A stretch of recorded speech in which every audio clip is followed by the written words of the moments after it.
Hi, I'm Steve Phillips. I'm the managing partner of Phillips Law Offices here in Chicago, Illinois.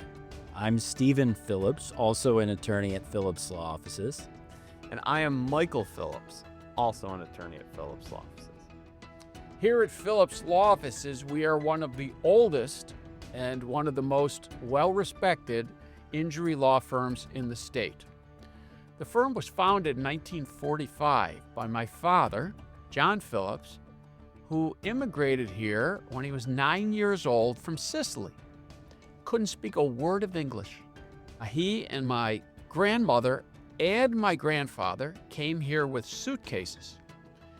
Grandpa, my father, their grandfather, put himself through college, 3 different colleges in 4 years, joined the Navy, went to law school, and in 1945 he hung out a shingle and decided to specialize in and practice injury law, and only injury law, in the state of Illinois. He was very well respected. He was president of the Illinois Trial Lawyers Association, which is the largest bar association in Illinois that represents solely injured people.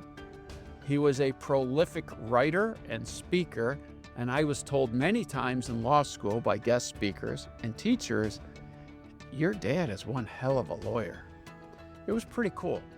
And now I'm fortunate enough and honored, quite honestly, that both of our 2 sons have decided to join the firm and to represent and protect injured people and families who have lost a loved one. Welcome to Navigating Negligence. This is a podcast, a show where we're going to break down legal insights and give you all some of the experience that we have, some of the real-world examples that we've seen, and some recommendations or advice on what to do in any situation involving an injury or an accident. And we wanted to start this podcast because, like my dad said, I call him Steve, like Steve said, he's been in practice 41 years. I've been in practice about 7 years. Michael's been in practice about 2 years. And together, we have a combined 60 to 70 years of experience, and our firm's been around for 76 years. And we handle catastrophic injury cases, from spine injuries to amputations to death cases, all the way down to general car accidents and premises liability cases. We have a lot of experience. We have 5 lawyers, along with my brother, my dad, and myself. We have Terry Quinn, who's been with us for almost 30 years, and we have Alec Mizrobian. Us 5 work on catastrophic injury and life-changing wrongful death cases, and we wanted to start a podcast to share some of those insights with you all. This is our first episode. We're going to have a number of great speakers, a number of revolving speakers, and we thank you very much for being with us, and stay tuned for additional episodes and more content. Our first segment is the immediate aftermath of an accident, and what do you need to do right away? Obviously, the first thing that a person should do is check to make sure they are okay and make sure that their passengers are okay. Then immediately get off the roadway. Do not stop in the roadway. Do not stop for some reason to take pictures in the roadway, cars traveling around you, or anything like that to document it. That's not what this is about. We see that so often. Because what happens from time to time, and it's not rare, is that another vehicle, whether it's a truck or a car, doesn't see the disabled vehicles and rams into them, and there's a secondary collision. And people get killed, or they get maimed, or permanently injured for the rest of their lives. Get away from the roadway. Get on as far as you can away from the traveled lanes of traffic. Also, don't assume that the shoulder of the road is safe. It is not uncommon for people to look at an accident and veer onto the shoulder. So just because your car's on the shoulder, get it off as far as you can, and you go in the grass if you're able. If you're not able, obviously stay in your vehicle, but stay away from moving traffic because ugly things happen. Not uncommon to see police officers who are investigating an accident get whacked on the side of the road. Stay away from moving traffic. Make sure you're okay. Call an ambulance if you need it. If you don't need it, then wait until help arrives. Those are the first things you do. And I would echo that and say, if you're on the shoulder and there's a guardrail there, for example, on a highway, and you think to yourself, I don't want to move my car. I just had an accident. Move it. Get it up the roadway if you're on the side and there's that shoulder there. You know what I'm talking about? No With question. the No guardrail? question. Stay away from the guardrail. You want as much distance between your vehicle and the traveled cars as possible. I can't tell you how many times I've been on, for example, Lakeshore Drive in Chicago, and two people have a little fender bender, and they'll stop and get out and want to take pictures and make phone calls. And they're saying, well, I got to worry about my insurance rate. This wasn't my fault. Don't worry about the insurance company's money. Don't worry about the property damage. Get off the roadway. Too many people think that all of a sudden the insurance company's there to help them or that their rates aren't going to go up. Move away. Be safe. Take care of yourself. No brainer. I'm thinking back to that one case that we had with the tow truck driver many years ago, where he stopped. It's his job, understandably, but he had to stop to assist that disabled motorist. Do you remember that case? Oh, I can remember multiple cases like this. I had one case where a tow truck driver in LaSalle County was out helping a disabled vehicle, and a knucklehead truck driver pulled off, was looking for his sunglasses, and he veered onto the shoulder and killed our client. Another case I had in Indiana where I had a man who was helping another disabled motorist. He was, again, a tow truck driver again. He got hit by a drunk driver and killed. And that was a great story because someone else in the office had been handling that case. And we were looking and saying, okay, well, you got to pay this widow. This man had been married to this widow for 40 years. 40 years. And I said, you owe this lady $4 million. Pay her $4 million. And they scoffed at me and said, this is Indiana. This is not Chicago, Mr. Phillips. And they offered her $1.5 million. I said, that's not right. You guys are trying to cheat this lady. That's not right. So we tried the case, and I got called in late to rescue the case. And we got $25 million from that jury. It was a record verdict in Indiana. And everybody was talking about that verdict. But my theme of that case was, don't try and cheat this lady. And the jury understood that they were trying to do that. Stephen and I just finished another case about a year ago where we had a man helping a disabled motorist. He was, again, on the shoulder of the road. Another truck, 99 cars had gone around this disabled truck. 99. The 100th vehicle, ironically, was a truck. Best visibility of any vehicle. He hit and killed our guy. The 100th vehicle. And what we did in that case, we did something fascinating, if you recall. We subpoenaed every business in the neighborhood to try and get video, and we found one camera on a restaurant that just picked up the roadway. And we were able to see the disabled car, and we were able to count how many vehicles came by until the truck hit it. Yep. That's how we were able to come up with 99 vehicles went around it. And I hand Stephen a lot of credit on that. He handled most of that case. I remember they tried to say it was foggy. Remember that? And they tried to say that not a lot of vehicles went around. There was only a handful of cars that went around. So bad things can happen. And I remember we were able to find that surveillance video from that business across the street, and it showed 99 cars. Not 5 or 6 like the defendants originally said, but 99 different cars all successfully got around that disabled vehicle. Do you remember the expert witness they hired who came in? They paid him tens of thousands of dollars to try and explain why vehicle number 100 wasn't at fault. Right. And he didn't want to answer my questions. And I'm asking all these questions, and finally I looked at him and I said, you and I are going to have some fun in front of that jury, aren't we? All the lawyers were laughing. They had offered us $2 million for that man. He was married. He had 4 kids.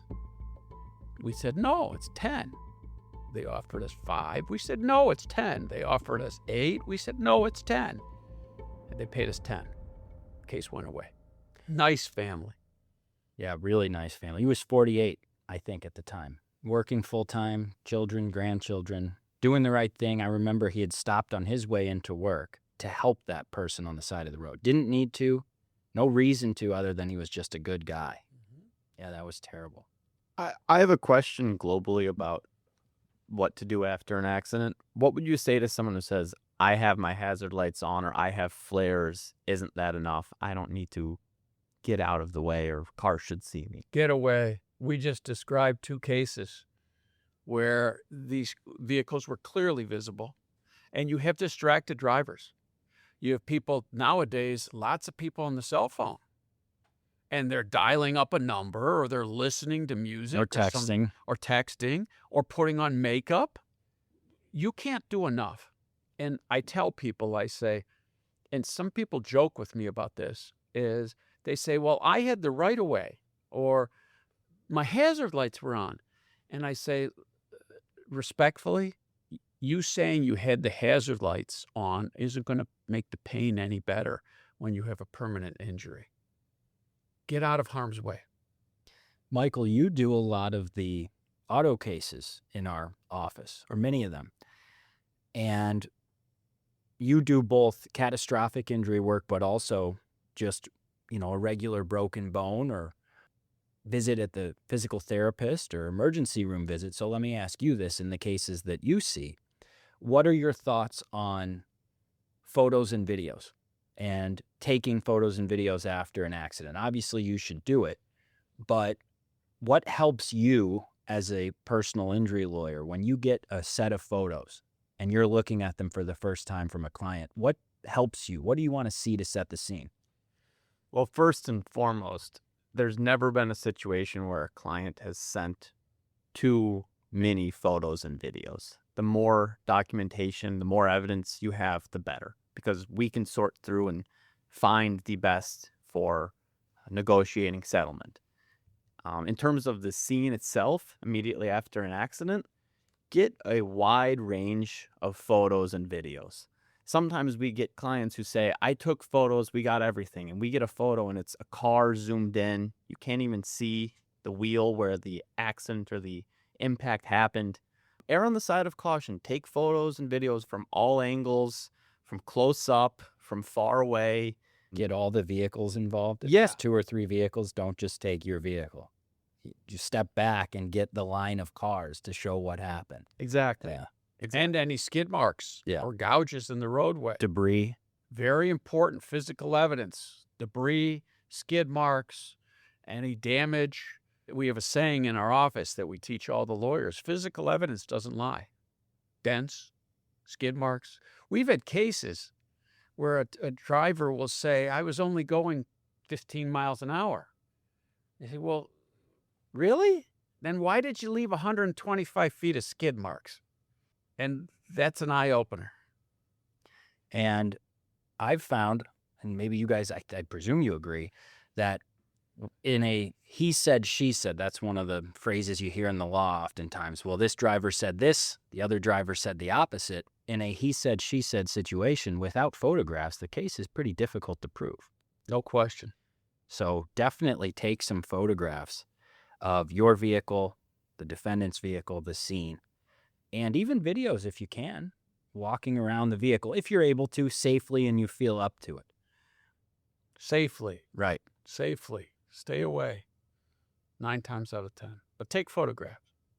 How about contacting your insurance company or the defendant's insurance company after an accident, assuming you're able to again? A lot of people say, well, I wasn't at fault, so I called his insurance company or her insurance company. Don't do that. That is a big mistake. You're going to be talked to and talking to people who are trained. And what are they trained to do? They're trained to investigate the case on behalf of an insurance company or a company. And they're trained, what are they trained to do ultimately? Save the insurance company money. Save the company from exposure to liability. They know how to ask questions, and you don't know what they're asking and why, but a lot of times they may be trick questions or unfair questions or incomplete questions. Do not talk to the other side, period, the end. Contact your insurance company immediately. Let them know that you've got damage to your vehicle. Don't say, it was the other guy's fault. I mean, you can say that. You should. It was not my fault. But don't assume they're going to accept your word for it. But the reason you need to do that is because a lot of insurance policies say, we're not going to pay for the damage to your vehicle or protect you if you don't notify us as soon as possible. Right. Because they want to do their own investigation. And if you don't contact them as soon as possible, they might say, you prejudiced us and our rights. We weren't able to gather evidence or investigate this. And they might deny you insurance coverage. And let me just stop you right there. I think that's a really nuanced point, and there's two separate things here. So just to be clear, there's your insurance company as the injured person, or the plaintiff typically, and then there's the defendant's insurance company. So can you explain again which one you want to make sure you're contacting and putting on notice, and which one maybe not to contact if you don't yet have an attorney? Contact your own insurance company. Let them know. Why? Because you want to make sure that they can't claim that they were prejudiced by your lack of notice. Right. You don't want them to have any excuse not to cover you for your liability or your property damage. Do not, and I'll say that again, N-O-T, contact the defendant's insurance company. They may call you, and they might say, I just want to talk to you. Okay, that's not just what they want to do. Tell them, please contact my lawyer. Call my lawyer. This is his number. And that's what Phillips Law Offices is here to do. We're here to protect your rights. Talk to the insurance company people and let them know what happened, and the defense will start building their defense at that point. But we know not to give them guns and whiskey, that is, by saying stupid things to them. Can you explain, if the other person's at fault, why would my own insurance company give me money or reimburse me? Can you explain that? Under your own insurance policy, you are entitled to have your vehicle fixed, assuming you have collision insurance, which you all should have, quite candidly. You should have liability and collision. You want your property protected. You also want to contact them and let them know, because you probably have uninsured and underinsured motorists on your own insurance policy. And by that I mean, if the other person does not have insurance or does not have enough insurance, you can collect from your own company the amount that the other side should have paid. So when you buy uninsured and underinsured motorist coverage, which we strongly recommend you do, you should always make sure that you have it, and that you'll pay an extra premium. It's worth every dime. I can't tell you, and the boys can tell you this too, all the people who work here can tell you, we've had these ugly truth conversations with these people where we tell them, yeah, you got hurt really bad, but I'm sorry, there isn't enough insurance from the other side, and you don't have enough under your own insurance policy. And let me just add on that. because it's a important point, and I don't think a lot of people, even my friends who know what we do, don't realize this. A lot of drivers in Illinois and elsewhere, they don't drive with insurance, or they have the state minimum, which is only $25,000. And you think these days that barely covers an emergency room visit. So a lot of people, and I can't tell you how many calls, and Michael, I'm sure you feel the same way, how many clients we've had just in the past 12 to 18 months where they have a catastrophic injury or enormous case and a ton of damage, and they're stuck with what the defendant has because they don't have enough insurance coverage. And they always say, well, shouldn't the defendant pay for this? And I agree with them. Morally, they should. But oftentimes the defendant's drivers, most of the people on the roadway, have the state minimum or just above it, which is not nearly enough. So that's why, again, it's really important to have your own under and uninsured motorist coverage in a sufficient amount, not just the minimum. Yeah. Oh, I agree wholeheartedly, and I can't stress that enough. And don't have just the minimum. Right. Don't have 25,000 Yeah. or 50,000 or 100,000. Think very seriously about getting $1 million, what's called umbrella, which will give you $1 million in liability insurance if you hurt somebody else, or $1 million that you can collect under your own policy to protect yourself, to protect or yourself. your family. And that premium's about $400 a year.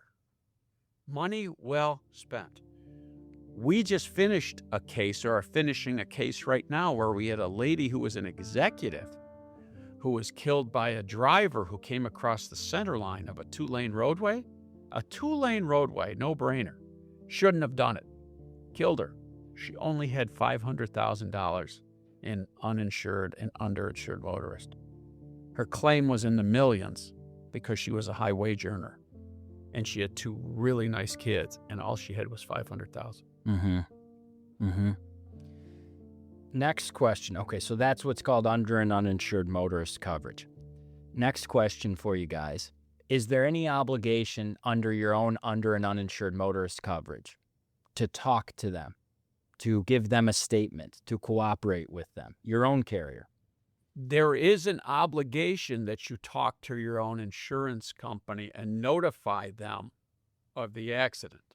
But I would not go through the details of it with them, because you're going to file an uninsured, underinsured motorist claim under your own policy.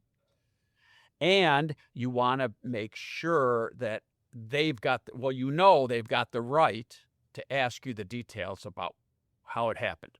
They are going to defend, believe it or not, when there's an underinsured motorist claim, they have all the defenses that the defendant would have to the claim.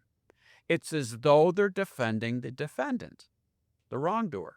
So your lawyer has to prepare you to discuss with you that statement before you give it. Because the lawyer for the insurance company is trained, they are professional, and they know, again, all the issues, and they can set traps for you if you are not fully prepared and informed by your own lawyer. I had a situation of that recently where there was actually a video of the crash. And that statement, that recorded statement, they were asking my client questions as if the video didn't exist. Were you in the crosswalk? How far did you fly? What part of the car hit you? And all of those questions, they're not asking them to help your client, are they? They're trying to find inconsistencies or reasons not to pay, right? 100%. Explain that. They had the video.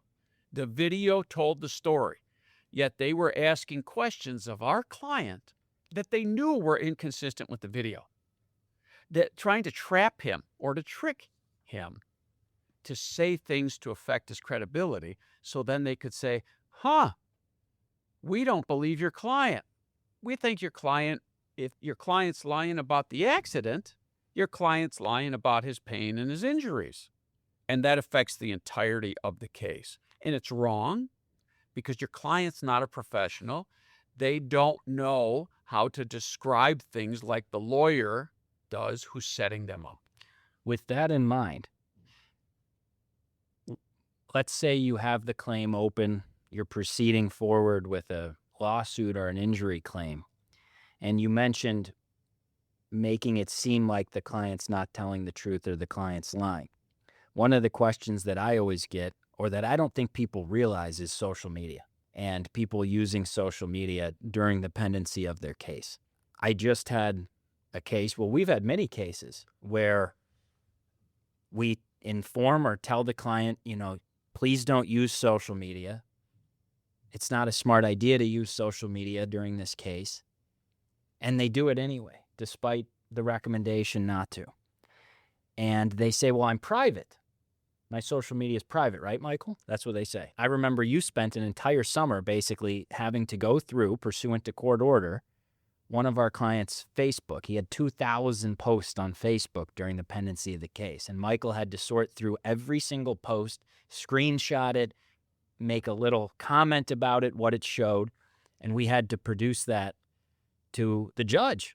This was a summer during, I think it was law school, and I'm supposed to be doing motions or learning how to write. And I would just show up to the office with a cup of coffee and my iPad scrolling through Facebook, screenshotting photos. And it was for a catastrophic injury. It was a case that we needed to do it for, but nonetheless, it was not a fun experience. And your lawyers have better use of time to help your case in other more meaningful ways. And I don't know if you remember this from that case, but that gentleman had a catastrophic spine injury. And you remember he couldn't walk well, and he walked with a limp, and he had at times terrible pain in his spine and his legs, and he had 2 young kids. Do you remember that at the time? Yes. And the defendants took 3 or 4 photos out of 2,000 and took them essentially out of context to try to show that he wasn't really that hurt. Remember that? And they had surveillance videos of him. They went to his home. They went to watch him go vote. Remember, he was going to vote, the courthouse. And we had to scramble with those 4 photos to show, hey, there's 1,900 other photos here that show he's telling the truth. And he was telling the truth. And what those photos don't show, or the videos don't show, is the next day. Remember one of them, he was playing with his kids. I think he was jumping up and down with the kids. Well, that doesn't show how he felt the next day and the pain he felt the next day. But the defendants sure like that. So going back to social media, if you had somebody in front of you who asked you, well, Steve, I have this pending case. I really like Facebook. I really like Instagram. I want to post on social media. It lets the world know I'm still alive. I'm still doing okay. What would you tell them? I say, did you ever see the movie Forrest Gump? Run, Forrest, run. Run away from social media as fast as you can. Do not look back. Do not hesitate. Because I remember that case vividly, and we're sitting on pins and needles, wondering of the 2,000 photographs they had of him, what are they going to try to use it for, and how are they going to try to contradict his testimony, which could sink the entire case. I told him all along throughout the case, stop with the social media. And what people don't realize is no one cares about your photographs in your social media, despite what you think. They don't care. It isn't that important. But it is. Did you ever hear the phrase, when they read somebody their criminal rights, it can and will be used against you? Mm-hmm. That's social media. Right. It's not going to benefit you. No. That's social media. It can and will be used against you. And that's a big defense tactic these days. I presume you've seen this in some of your cases, Michael, where the defendants ask in written question, what's your handle? Have you deleted anything recently? Have you posted anything recently? And they press, particularly in auto cases or maybe a slip and fall premises case, and they press that information. And sometimes I've had clients say, well, I'm private. I'm not a public Facebook or public Instagram. A court could still very well compel you to compile all your data, your photos, your videos, and send them to the other side. So just because you're private doesn't mean you're protected. And I'll add to that, we were just telling the story for social media as it relates to a catastrophic injury. They'll do it on a small case too, We had a case involving a facial scar. We told our client, do not post, do not post, do not post. They posted. I send a demand for settlement to the insurance company. I open my email one morning and Exhibit A of the PDF I open. Her face looks fine on her Facebook. We don't want to give you as much money as you want. So they'll find it. Mm-hmm. And some people, I've heard or I've had people say, but I use it for business. And I think that may be a very, very nuanced. If it truly is for business, you're not posting about yourself, your physical abilities, anything personal, and it truly is just a business post, that may be okay. Maybe. But it better be really, really, really specific to your business and your ability to earn a living and support yourself, and nothing to do with your injuries, your health, your mental well-being, your emotional well-being, nothing. Run it by us first. You want to post something for business? Let us see it. Because you may be saying things that are going to hurt your case. Injury Mythbusters Q&A. I feel like there's a lot of misconceptions in the state, in the United States, about personal injury lawyers, personal injury cases, what to do, what not to do. People see advertisements on TV, they see buses, they see courtroom dramas on TV. So let's break down some fact and fiction type things if we can. Michael, you've been practicing for a few years. Steve's been practicing for 40 years, I think. How many cases to verdict do you have? I've lost count. How many cases do you think you've prepared for trial up to the eve of trial? Many, many hundreds? Hundreds. Okay. Hundreds and hundreds. Probably handled thousands over the years of cases. Thousands. Record verdicts, record settlements. Yes, sir. All right. Let's break down some injury Mythbusters Q&A. First question. Everybody thinks in their initial consult with us that we're going to be able to predict the outcome of the case or the value of the case. And if somebody were to say in the first conversation, well, what's the value of my case? How much is this worth? What would you tell them? I have been saying since I was a younger lawyer, the following. If anybody told you the value of your case right now, they'd be lying. And they'd be lying because we don't know the other side's story. We don't know how strong your treating doctors are going to be about your injury. We don't even really know the extent of your injury. Are you going to have a full recovery? Are you going to have a partial recovery? How long is that recovery, if it is full, going to take? What are your residual pain and problems? How much time are you going to miss from work? How much are your medical bills going to be? So when people try to predict, they are not doing their client a service. And as I started when I said this sentence to begin with, they're lying to you. Sometimes I can say globally that if it's a catastrophic injury and I have a pretty good idea that the other side's liable, I can say your case is worth in the millions. But where in the millions is going to depend on all these different factors. And I can't predict. And I don't want to predict because I'm doing you a disservice. And on top of that, Michael, you probably have seen this too. Let me know if you agree. You don't know what's going to happen in discovery. You know, discovery is when we exchange documents with the other side and people start taking depositions. And our clients get prepared for their deposition, give a deposition, and we take the other side's depositions.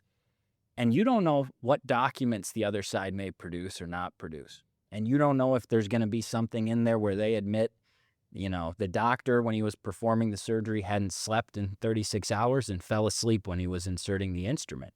That may change the value of the case threefold.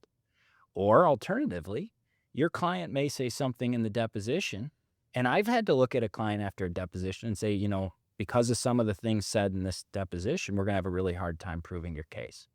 But to clarify, it's not because they lied or they didn't tell the truth, Right, or they exaggerated. It's because they didn't tell you in advance of the deposition what the issue was that the other side may know about, and you don't. They may have thought Wasn't important. Unimportant Right. to tell you, the lawyer. And I always tell the lawyers, I always tell the clients, even if you think it's not important, tell me, because it may be important. And if you think it's a bad fact, tell me too, because we can discuss it and discuss how it's going to impact the case or what factors go into it to kind of tamper down the prejudice it's going to have on your case. I would just add one more thing. As Steve said, globally, certain injuries, certain surgeries, there's a general range, but come trial, the way that a witness or our client presents to a jury, how the other side's lawyers present to a jury, if they're being offensive or they're asking questions a jury thinks aren't appropriate, that can significantly impact the value of a case as well. Speaking of the value of the case, the public reads about these big verdicts from time to time. And I know after doing this for so many years, 9 times out of 10, those big verdicts are being driven by big damages, big injuries, big impact on the family. Sometimes, though, those big verdicts can be driven by somebody saying something really stupid during the trial. A defense attorney, a defense witness says something really stupid. They belittle a widow, they belittle a witness, or they say something offensive. And those can drive a verdict too. And in light of that, and what you said about everybody sees these big verdicts and big settlements, one of the things that I always hear people say is, oh, spill a cup of coffee, make $1 million. From that woman in, I can't remember what Stella state. Liebig Yes. in New Mexico. New Mexico, the poor lady who had the scalding, boiling hot coffee. That's a good story. So, the McDonald's coffee cup case. Coffee, right? Easy. What's going on? Why does somebody get $1 million? Well, let's start with the facts. Look at the burns this lady got. Look at the burns she got. She had 2nd and 3rd degree burns and multiple skin grafts from coffee. Does that look like coffee? No, it's acid. The reason that she was burned so bad is because McDonald's superheated their coffee. Their coffee was kept way above industry standard. Why? Because it would last longer. You have 5 to 7 seconds to get McDonald's coffee off your lap before it causes these type of burns. 5 to 7 seconds. Industry standard's about 130 to 140. You've got about a minute. How hot was that coffee? It was above 185 degrees. What's boiling? 212. They had over 700 incidents of people getting burned from the temperature of their coffee. Elderly people, children, moms, dads, when they ask the quality person from McDonald's the question, is that even drinkable? No, it will scald you. That lady didn't do anything other than when she got that cup of coffee, she was stopped. She took the lid off that coffee while the vehicle was stopped, and the lid wasn't on properly, and it spilled into her lap. All they asked McDonald's to do was to pay her medical bills, which was $14,000. That's it. Right, and they wouldn't do it. They wouldn't do it. Well, the jury came back with a verdict of about $250,000, and then about $1.5 million in punitive damages, punishment. And that $1.5 million at the time represented the profits from one day's coffee sales for McDonald's. And was justice served? Of course it was served. And that's the story behind the McDonald's coffee cup verdict. And then she ended up, I think, whatever state she was in at the time, I think they ended up reducing her verdict, didn't they? They reduced it by 20% because they did find her 20% at fault. And of the punitive verdict, the $1.5 million, under the state she was in, which I believe it was Nevada. Or New Mexico? It was New Mexico. By law, a certain percentage of that punitive verdict went to a charity school district or something. That's a myth that's been perpetuated over the years, but those are the facts. All right, let me throw out another myth. there's frivolous lawsuits everywhere and anybody can sue anybody for anything. Michael, is that a myth or is that a fact? I will say myth. And I will say that because lawyers, we cannot take a case for 2 or 3 or 4 years on a frivolous lawsuit to spend $50,000 to make $55,000 or to make nothing.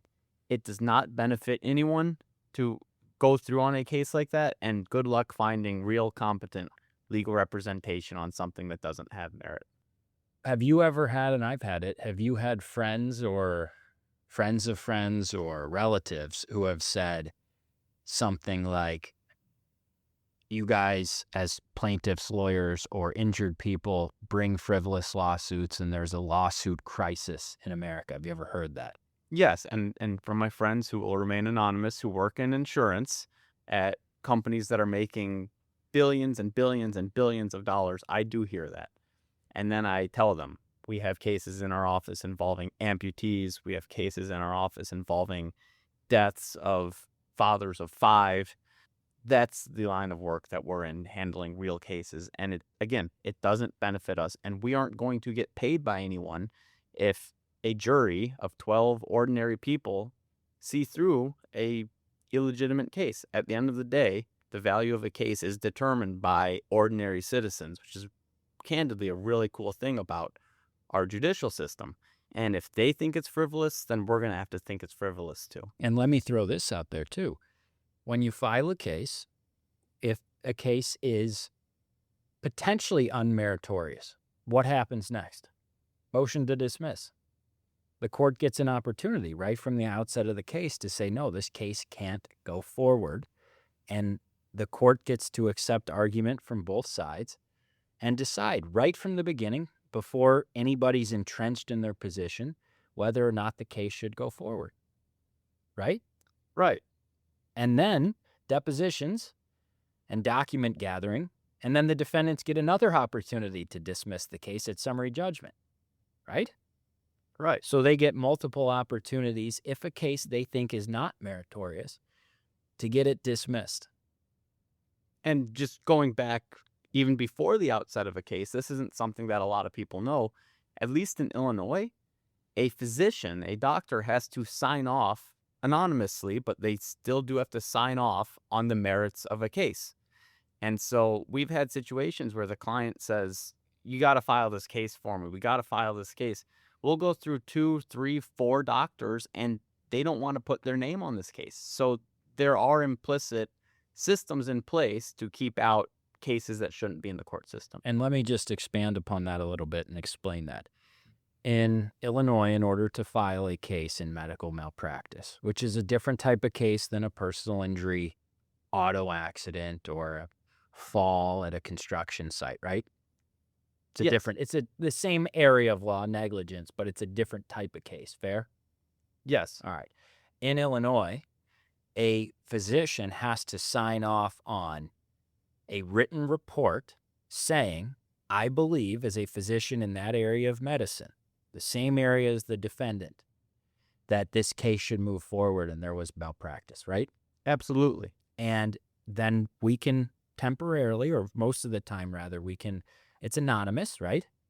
Yes, and that way the doctor doesn't have to put their name out and be in the medical world as someone who... It allows people to share, or a physician to share their knowledge and say, this case should proceed forward. I think that there is malpractice here, without getting made fun of or lambasted or being ostracized by the medical community, right? Yeah, and this report isn't saying the other doctor is an idiot, this other doctor did all these things wrong. It's just them in broad terms saying there is a meritorious case that exists and this should go forward in the court system. So in Illinois, a physician has to sign off on an affidavit signed saying that this is a reasonable and meritorious malpractice case that should move forward, right? Absolutely. And the public doesn't realize that in order to proceed with a malpractice case, we have got to get an expert witness, a physician or a professional in that specialty, to review the case before we file it. And we're not going to get a person who is, quote, plaintiff friendly or who is anti-doctor. And the reason we're not going to do that is because we're going to carry that case. We're going to handle that case for 3 to 5 years. Our overhead continues at our office. We're going to pay expert witnesses tens of thousands of dollars. We're going to work on the case for 3 to 5 years. We can't afford to take a frivolous case. We can't afford to take a case that we don't think we can win and that we don't think may have merit. So the malpractice cases that are filed are almost all meritorious. Very, very few are frivolous. And notably, if you look at the malpractice filings in this country, and specifically in the state, they make up less than 5% of all injury and tort cases. Less than 5%. If you look at all the civil cases in this country and in the state of Illinois, that is all the non-criminal cases, that means civil, about 5% of those are injury or death cases. Civil cases in Illinois are down by about 51% in the last 10 years. Does it sound like there's a litigation crisis, a lawsuit crisis? Absolutely not. Let me repeat. Civil lawsuits are down by almost 51% in the state of Illinois in the last 10 years. And a vast majority of civil lawsuits are businesses suing other business for contract disputes, for trademark, for proprietary, has nothing to do with injury cases. About 65% of all civil lawsuits are businesses, big businesses, small businesses, suing individuals and other businesses for money. About 65%. And about 25% are domestic relations, divorce or child custody. You've got this pie, this big pie. My grandmother loved to make banana cream pie. But you got this pie, and only a small sliver of that pie are injury cases. That's it. There's no lawsuit crisis in Illinois or this country. There's an insurance crisis because the insurance companies don't want to pay claims. Is it the insurance companies? Is that why you think the personal injury cases get so much spotlight and get so much negative attention? The insurance companies have billions and billions of dollars. Google any insurance company, and you'll see that their profits last year were billions of dollars, with a B, billions of dollars. Well, they can afford to, A, hold on to their money, defend the case. They can also afford to spend a lot of money on advertising, trying to make injured people look like the villain. Injured people can't afford to pay for a lawyer an hourly fee. That's why they hire a contingency lawyer like us. We don't get paid unless we win. We're not going to take a case that we don't think we're going to win. Last myth, last thing before we wrap up. I feel like I get this question a lot from friends, potential clients, people you meet, the grocery store, restaurant. Is your job like the guys on Suits? Or is this case going to be like Suits or Bull or Lincoln Lawyer? How would you answer that, or what would you say? The short answer is no.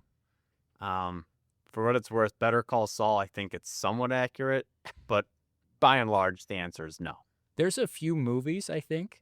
Maybe A Civil Action is relatively close. Great movie. I think that's a good movie, a representative movie, kind of, and there's some inaccuracies in it, but it's one of the closer movies. A Civil Action is a John Travolta movie from the 90s or early 2000s where he takes on a case on behalf of some children who had leukemia and other types of cancers from well water and from groundwater. That movie's kind of realistic, but other than that, most of the law movies are My Cousin Vinny or... You assigned a civil action as a work task for the young lawyers in our office as part of a work task at home assignment. And I think it took you a little long to watch it. I don't even know if you've watched it. I'm not much of a movie guy. I'm a book guy.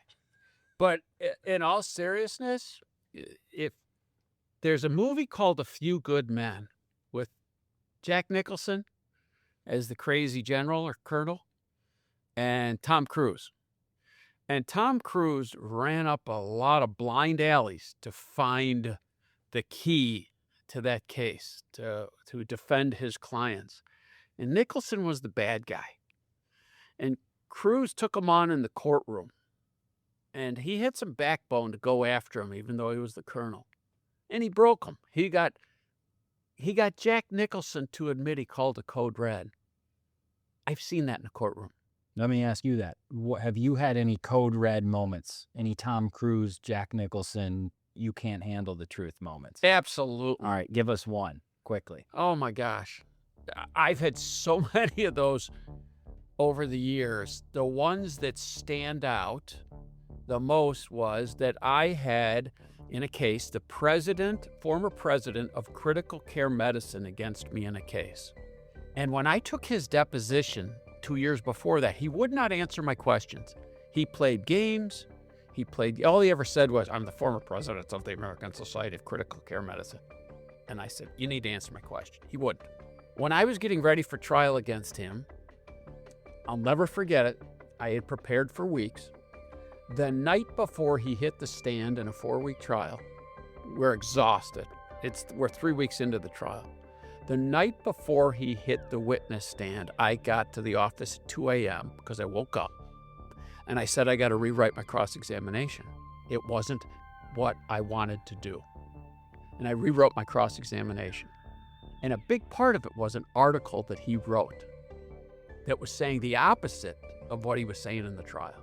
And I asked him a lot of questions about that article, and I ended my cross-examination looking at him and say, all these things you said in your article that should have been done, none of them were done here for this lady, were they? I said, you weren't being paid by lawyers when you published that article, were you? We all went in the back. The judge pulled us in the back. It was me against 6 different lawyers, like it always is. And I felt this tap on my shoulder. And I turned around, and it was the judge. And he looked at me and said, the other lawyers could hear this, "Don't ask any more questions. You beat the snot out of that guy." and I can go on and on with these war stories of catching witnesses, making things up. We had another one. We had a doctor who said that he had delivered between 5,000 and 10,000 babies. And I had him against me 18 years before, and I didn't like him. So I kept up with all his depositions. I remember that. For like 18 years, you collected all of his transcripts. I collect for 18 years because I'm Italian, right? We remember. And for 18 years, I had these transcripts. And he said, I've delivered between 5,000 and 10,000 babies. I had a scorecard in the courtroom with all the hospitals that he'd worked at. And at each hospital, I knew how many babies he had delivered. There was one line left for one hospital, and the judge is watching this cross-examination like he was at a ball game eating peanuts because he was loving it. Right? And the guy's arguing with me, and I just pull up a transcript and say, when you worked at this hospital, didn't you say you only delivered 200 babies? He was hedging up, doubling and tripling what he had said years ago about how many babies he had delivered. Yeah. For that? Yeah. And it got to the end, and there was only one line left. And he'd only delivered like 1,600 babies. And he had to get to a minimum of 5,000. Well, the last line, he gave me some big number, but I had the transcript from when he was at that hospital. He had only delivered 400. And so the number ended up being like 1,900 rather than 5,000 to 10,000. Jury didn't like that. Jury didn't like him. You remember right after that, what happened? Yeah, the defense attorney called us in the hallway. I don't. Yeah, the defense attorney right after that pulled us in the hallway. He kind of had an angry look on his face, and he said something like, I'll be calling you later or something like that. And then sure enough, the phone rang, and they tendered the entirety of his insurance policy that night or the next morning. And I didn't want to take it because I knew that the jury was so angry that they put this bought and paid expert on the witness stand who was willing to say anything. But I had to because it was a young man who was hurt really bad. But I've got dozens of those stories over the years. Just in terms of the question being about things out of a TV show that is our work like that? Didn't you also have an example of a witness coming to you during a break and saying, hey, ask me about this. This is how he turned and he helped you. Yeah, I've had that happen too, where witnesses have wanted to help and tell the truth, and their lawyers, or for whatever reason, wouldn't let them get the whole story out. And they called and they told me, check this or check that.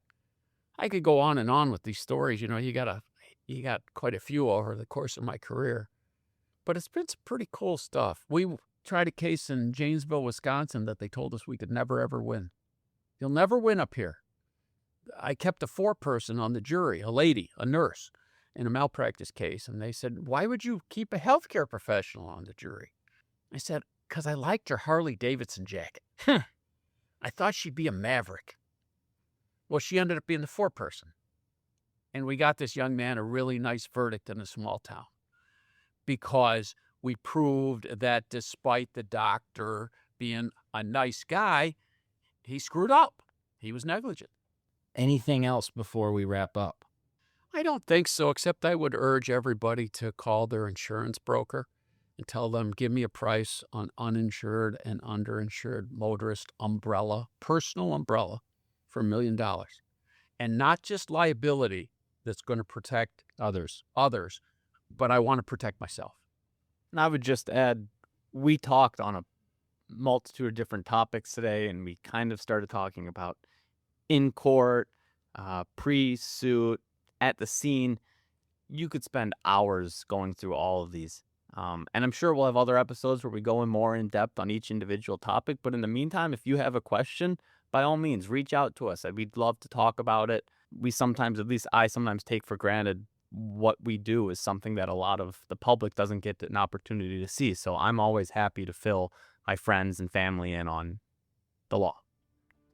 All right. So with that in mind, I hope and we hope that this has been interesting, eye-opening, helps you all feel more prepared out in the world, driving, even just out getting medical care, getting medical treatment for yourself, your family, kids, grandparents, whoever it may be. And if you find this or found this helpful or believe it may be helpful for somebody else, tell your family members about under and uninsured motorist coverage. Make sure they get it. Please subscribe to the pod, leave a review, share it with your friends and family. I think as we move on and do more and more episodes, we'll be able to share more and more war stories or real-time updates on things that are going on interesting cases as we get past kind of the basics here and maybe get into more real-world examples. Again, I'm Stephen Phillips. This is my dad, Steve Phillips, and this is Michael Phillips. And between us, we probably have over 55, 60 years of experience, and our firm has been here for 76, 77 years in Chicago. You've heard a lot, and we've had a little fun today with this podcast. A few war stories, but make no mistake, we take what we do very, very seriously. We are entrusted with the lives of people. One of the biggest things that I think we're proud of in this firm is we fight like junkyard dogs for a client. And we have a fair number of our opposing lawyers who have handled cases against us, as well as defendants themselves who have asked us to represent their family and their friends and their partners' friends in injury and death cases. And I think that speaks volumes of the type of work and the quality of the work that we do. They say, oh, well, you're the boogeyman, Phillips. I go, yeah, only because I do my job. But when their ox is being gored, it's their family member, their partner. They ask us to represent them because they know we do quality work and we push and push and push. And I think that speaks volumes for who we are and what we do. Well said. Until next time.